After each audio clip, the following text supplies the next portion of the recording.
Hello everybody, happy Friday, woohoo, it's nearly the weekend and we can all have a little bit of a rest and a relax.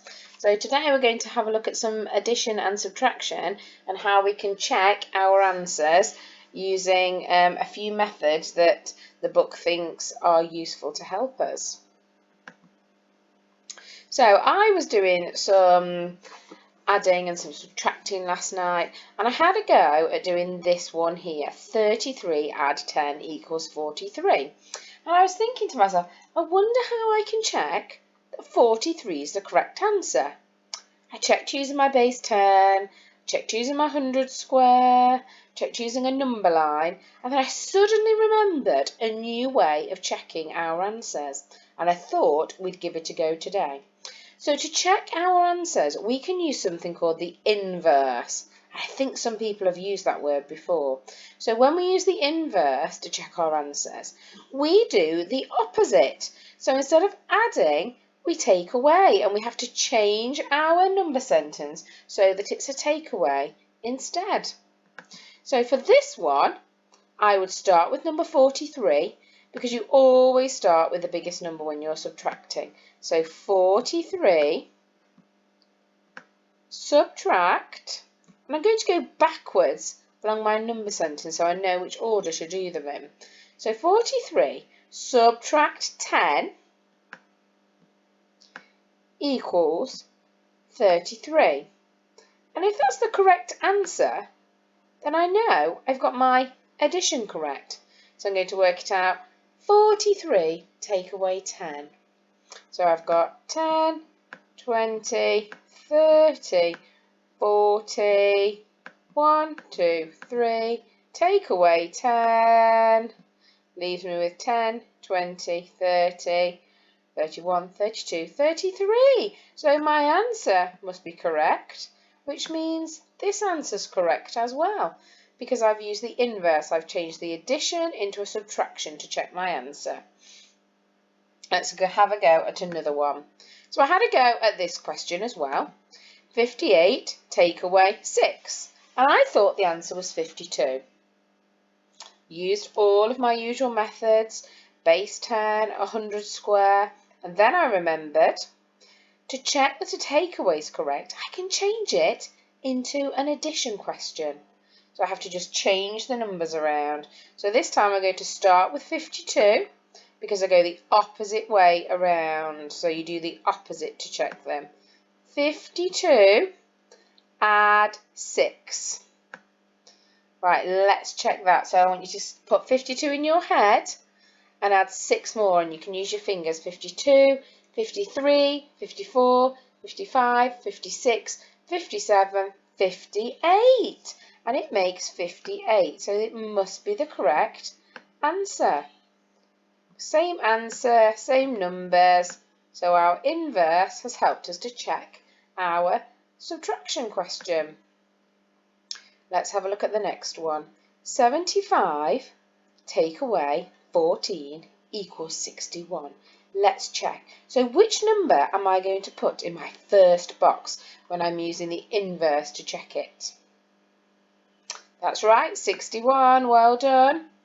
And instead of a subtract sign, I've got an add because I'm doing the opposite. So 61 add something. 61 add 14. Well done. And the answer should be 75. Let's check it. So we'll start with 61, 10, 20, 30, 40, 50, 60, 61. And I'm going to add 14, 10, 11, 12, 13, 14. And let's see how many we've got all together. 10, 20, 30, 40, 50, 60, 70, 71, 72, 73, 74, 75.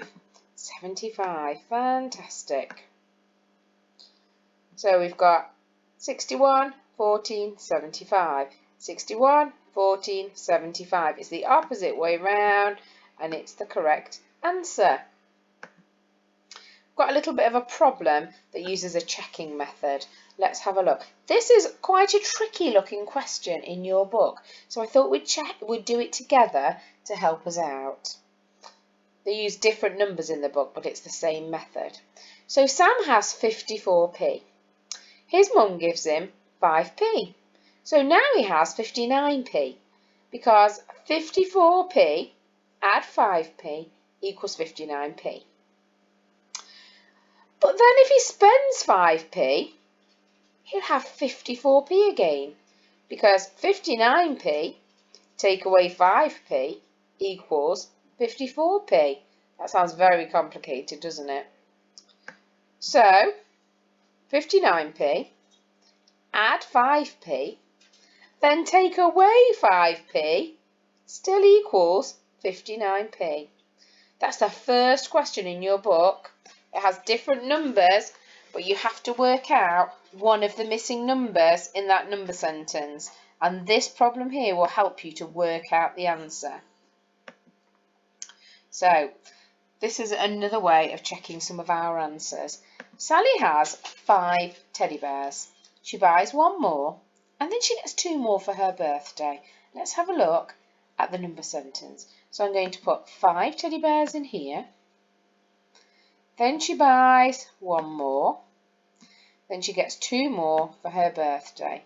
Let's find out how many she has altogether. So I've got 5, add 1 is 6, add 2 more, 7, 8. So she has 7 teddy bears. Now, to check your answer, you can change the order of the numbers. So I can add these up in any order because it's adding. So I could do 1, add 2, and then I could add the 5 on. Let's see if we get the same answer. So 1 add 2 is 3, well done. And then 3 add 5 is 8. So if you get the same answer when you've changed your numbers around, you know it must be correct. Another good way of checking our answers. Now, I've whizzed through today because I know it's Friday and we're all tired. I don't know whether you've noticed, but my voice is a bit squeaky because I've been recording so many videos this week and teaching the children all day that it's making me sound all squeaky. So, in your books, I'd like you to complete pages 26 and 27. The information that you're reading on page 26 today is actually really quite useful to help you with the answers. Okay, and then have a go at those questions on page 27. Now, this is the bit I know you're all waiting for, the celebrity shout out. Would you believe it? We've shouted out everybody's name already. I think so. Grown-ups message me if I've forgotten anybody. So I'm going to choose some more children today. Our celebrity shout-outs are Grayson. Hi, Grayson. It looks like you've been working really hard. Well done. Hello to Lucy. Lucy, you've been doing loads of work again this week. Well done. And hi to Bob. Hi, Bob. Keep up the great work. You look so enthusiastic on everything that you do. Really proud of you all. Well done, everybody. Have a lovely weekend. Bye.